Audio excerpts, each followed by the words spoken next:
I wanted to give you an actually good update from something I covered a while back. I had mentioned a while back that in Louisiana, the state legislature and the governor of Louisiana signed a bill that would put the 10 commandments in every public school classroom in the state, right? And the legislature wanted this to happen. They're itching to get this in front of the Supreme Court. But this week, a U.S. federal judge said, nope, you can't do that. It's illegal. And that is a big deal. I just want to tell you what that judge said and how we even got here. In general, this is a bill. It's House Bill 71, and it was sponsored by a Republican state rep, Dodie Horton, who I'm going to show you the relevant part of her bill right here.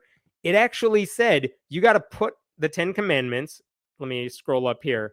It has to be displayed on a poster that is at least 11 by 14 inches, and it has to have the following, and it actually lists out what the 10 commandments have to say on those posters. That is the KJV version of the 10 commandments, and you got to put that up in the classroom. There are actually more than 10 items on that list. She doesn't know how to count. But that's what that bill said. And it was so blatantly illegal because it's an endorsement of Christianity that even though this bill sailed through the state house, the state Senate's like, you guys, we can't allow this to happen because it'll be knocked down by every judge in the country. So they made some modifications to the bill. The state Senate in Louisiana made some modifications to the bill. And basically what they said, their version of the bill, said some other stuff. Like you have to, here's their version of the bill. If you put up the 10 commandments, which we're making you do, they have to have a disclaimer at the bottom. And you have to explain how this isn't about Christianity. This is about tradition and history. And you have to explain that history in the disclaimer. Oh, and also look at number 4. You can also, schools, you could, if you want to, display the Mayflower Compact and the Declaration of Independence and the Northwest Ordinance, whatever. So they basically said, you can't just put up the 10 commandments. You can put a disclaimer on it. You're allowed to put it in context of other things. And the state Senate's like, that makes it legal, right? And then they passed the bill. And that's what the governor signed into law. It's clearly an attempt to inject Christianity into public schools. That's all this was, always. Again, just read the first commandment. I am the Lord thy God. There's nothing secular about that kids need to see. Like, how illegal was this bill? Well, a basically identical version of it was proposed in Oklahoma earlier this year. And even in Oklahoma, the Republicans are like, dude, we can't do this. This is too easy.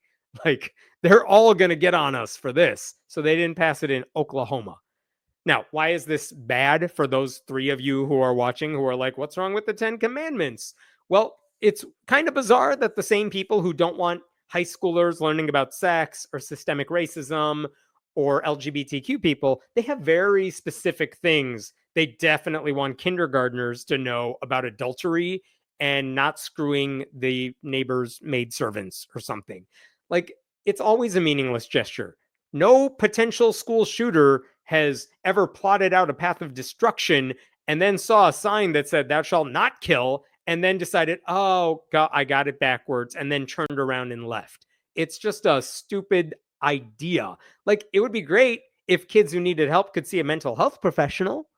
But guess what? Louisiana lawmakers aren't interested in funding that either. They actually considered a bill to put Christian chaplains in schools instead of hiring actual experts.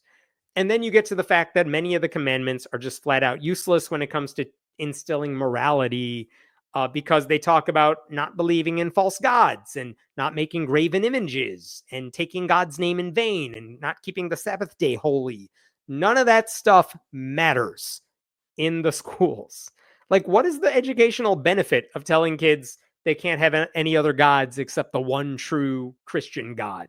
Or that they can't make idols, or they got to sleep on Sundays, or you can't have sex with people you're not married to, 6-year-olds. I don't know. Do kindergartners really need to be told not to commit adultery? Because I'm telling you, if that was in a library book with a gay character, that shit would be out of there in a heartbeat, thanks to conservatives. But that's what this bill tried to do. And then the Senate said, we can't just promote Christianity. Let's try to put it in context. and they passed that bill. And when the governor of Louisiana, Jeff Landry, signed that bill into law, he said at the press conference, "I can't wait to be sued." And then he was sued. This is from Americans United from June. Americans United for Separation of Church and State, a multi-faith group of 9 Louisiana families with children in public schools, filed suit in federal court today to block that law, requiring all public schools to display the 10 Commandments in every classroom. So these were not just parents filing the lawsuit. These were ministers. These were people with a vested interest in Louisiana who said, no, we're not doing this. So that lawsuit was making its way. Now, here's what you need to know about the bill. The bill said all the law that Jeff Landry signed said all the classrooms have to have the 10 Commandments up, I believe, by January 1st. But the school year has now already started. So theoretically, they can start putting it up now, but they have to be up by January. Mind you, there are no penalties in the law if you don't have it up, but the law said you got to have it up by January. Well, the judge in this case got that lawsuit, and he very quickly said, okay, I'm putting a stop to this right now. No schools are allowed to put up any 10 Commandments posters at all until I issue a ruling. And he said, I'm going to issue a ruling by like November 15th. I think, yeah, that's today. So he said, I'm going to get back to you before November 15th. But in the meantime, no one gets to put up anything. Okay, so we were all waiting to hear what this judge had to say. In the meantime, what did Louisiana officials do? Well, Louisiana held a press conference a couple weeks in August, I think. And I did a video on this back at the time. Their Attorney General, Liz Murrill, spoke with Jeff Landry, and they said, all of you are freaking out about this 10 Commandments law, and we just want to show you examples of posters you could put up in your classroom that are totally secular and not at all controversial. And come on, when you see these posters, how can you possibly say we're trying to promote Christianity? And my favorite example of this was this poster that she literally shared. And it's fun, so I'm going over it. It quotes Ruth Bader Ginsburg, the late, great Ruth Bader Ginsburg, saying, since the beginning of time, the world has known 4 great documents. Great because of all the benefits to humanity which came about as a result of their fine ideals and principles. And Ruth Bader Ginsburg, RBG, said the 10 Commandments was one of those 4 great documents. And so, again, the Louisiana Attorney General's like, come on, it's RBG. She's one of your people. It's the 10 Commandments, but it's in context. Clearly, we're not promoting Christianity. Do you all hate RBG? Is that the problem? This was literally a picture that appeared in their response to the lawsuit. And the reason I bring up this poster as my favorite one is because when did RBG say that? Was it in one of her last Supreme Court rulings that she ever issued? Where did it come from? Because I'll tell you what, the Attorney General didn't say it in her press conference because I watched it. Guess where it comes from?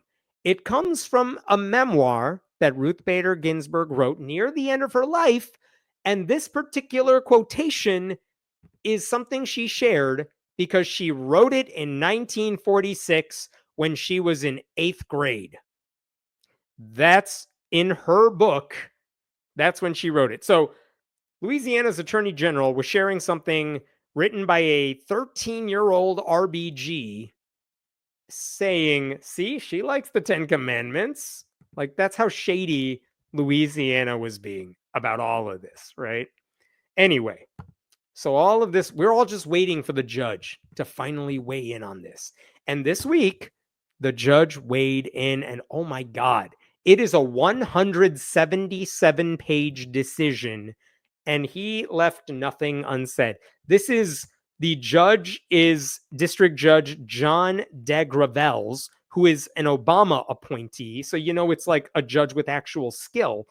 And basically, I just want to read you part of this stuff. Among other things, he said that the Supreme Court ruled on whether the 10 Commandments by itself could go up 5 decades ago in a case called Stone versus Graham. And they said a virtually identical Kentucky law like this was unconstitutional. And he wrote, this district court remains bound to follow that precedent. And then ominously, he said, until the Supreme Court overrules it, which is scary because that's totally what Louisiana wants to have happen. But then he said, even if you don't look at that particular law, we can just look to what the Supreme Court has done in recent years. Remember the Bremerton case involving the football coach in Washington State who wanted to pray at midfield after football games? Well, the Supreme Court in that case said, you know what? It doesn't matter if a law is secular or whatever. What matters is tradition. Is there a tradition of prayer? And what this judge said, which is kind of interesting, look at this. The judge said there's no tradition of putting the Ten Commandments in classrooms. And he pointed out, I know Louisiana's officials said there was a tradition of this happening, but look at what the judge wrote here. In sum, the historical evidence showed that the instances of using the Ten Commandments in public schools were too scattered to amount to convincing evidence that it was common at the time of the founding or incorporation of the First Amendment, yada, yada, yada. That is, the evidence demonstrates that the practice does not fit within and is otherwise not consistent with the broader historical tradition during those time periods. To put that in English, what the judge is saying is, you gave me a list of schools that had the Ten Commandments up, but most of those were not public schools. They were private Christian schools. What the hell are you talking about? No one was ever putting up the Ten Commandments in schools. That's not a normal thing. So you're weird. Okay, that's great. That's a great way to dismiss an argument that is treated as gospel by a bunch of gullible white evangelicals who think David Barton is a dude who tells them the truth. Like, Christianity was never baked into our public school system, even during our nation's earlier years. And then, what else did he say? The judge also said, if you put this up, the Ten Commandments in classrooms, it is coercive. Look at this. Here we go. Each of the plaintiff's minor children will be forced in every practical sense through Louisiana's required attendance policy, because they got to show up to school, to be a captive audience and to participate in a religious exercise, reading and considering a specific version of the Ten Commandments in every classroom for the entire year, regardless of their age. Like, yeah, it's coercive. It is shoving Christianity in their faces. And what about the argument that the Attorney General's posters showed that you could put up these posters and it's not shoving Christianity in their faces? Look at this. This is what the judge wrote. He has no love for their stuff. Attorney General defendants treat this as a kill shot. They maintain they can comply with the Establishment Clause by surrounding the Ten Commandments with non-religious matter, no matter how outlandish that material may be. That is to say, they believe they can constantly change their iterations, leaving potential challengers like Menelaus trying to seize and hold the ever shape-shifting Proteus until Proteus eventually tires and divulges the hero's way off the island. That's a literary reference.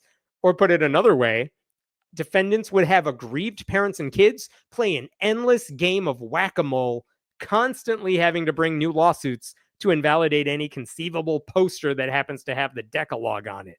Glorious. I see you, Den, and I am wrapping up. So, in short, the law is very specific, the judge says. The Christian message is being elevated through this Ten Commandments law. You can't be fooled by the distractions. This is promoting Christianity.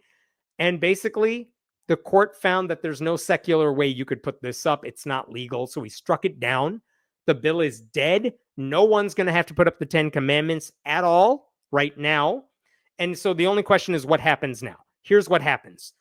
Louisiana will almost certainly appeal this because they want another court to take a look at it. Because again, this is always about getting in front of the Supreme Court. So that's what we can expect.